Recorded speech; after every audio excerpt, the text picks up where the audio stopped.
Welcome to the video. We are going to solve find the nth character. In this question, we are given a string s along with two integer values r and n. We have to find the nth character of this string, nth indexed character of this string after applying r iteration operations. After applying an operation r times r number of times, and what is that operation? So this string input string will be a binary string, and we have to do operation in which we will convert one every one to 10 and 0 to 01. You may think what is happening. To see in example 1, the input string is 1100. We have to apply r number of operations, and at the end we have to return the third index of the resultant string. So after the first iteration, s will become this. How? We will convert 1 to 10, every 1 to 10, and every 0 to 01. You can see the first two 1 will become 1010, and the last two zeros will become 01 and 01. That is what has happened over here. That is what is. See, 10100101. Okay. Again, after second iteration, because r is 2, we have to do two number of times this same operation. Every 1 will become 10, every 0 will become 01. So 1 10 0 0 1, so on and so forth. At the end, we have to return the nth index, nth index, nth index, third index, which is 1 2 3 4. This is the number. This single one is this single one at the index 3 is what is our answer. In example 2, you have given string s. You have to find the second index, and you have to only apply one iteration of the job. So 1 will become 10, and 0 will become 01. So this string will become 1001 1001.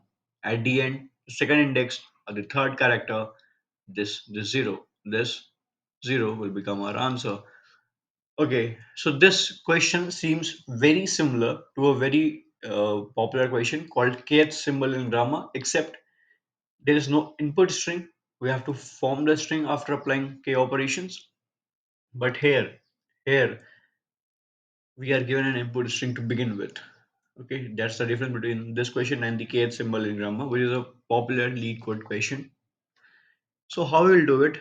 I will do this question recursively in a very easier format, very easier, similar to a brute force approach. I will do it.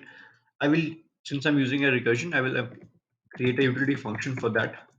The same input s, r, and n, and at each input, and at each input, I will do the necessary operation which is described in this question.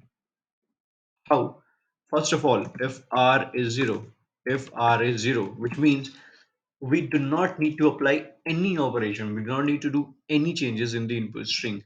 In that case, return the input string as it is, But if r is not 0 and we need to apply functions, then in that case, we'll form step string, which means we are given the input string s, and in the process, after applying each rth operation, there will be a result, intermediary string.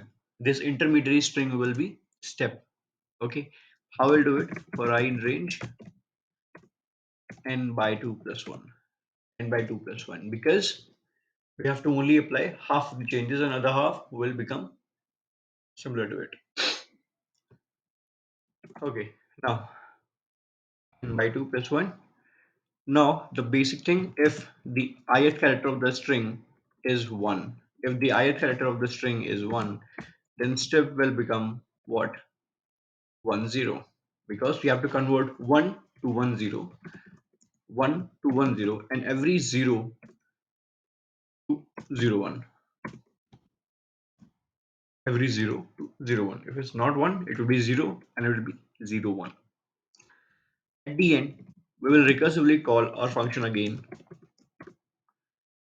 Now the input string which was beginning, in beginning it was s, the input string. It will get converted to this intermediary string step, which is thus formed over here step, and value of r will get decreased by 1, but the n will remain same. N will remain same. This will recursively do our job, form our intermediary string, and at the end will return when the r becomes 0. When the r becomes 0, and this will call it and will print the answer. Let me submit it and check how far we have came. Yes, it does the job pretty effortlessly and in very less time. You can assume it has a very good time complexity. So I hope you learned a new concept and enjoyed it. Thank you. Have a very nice day.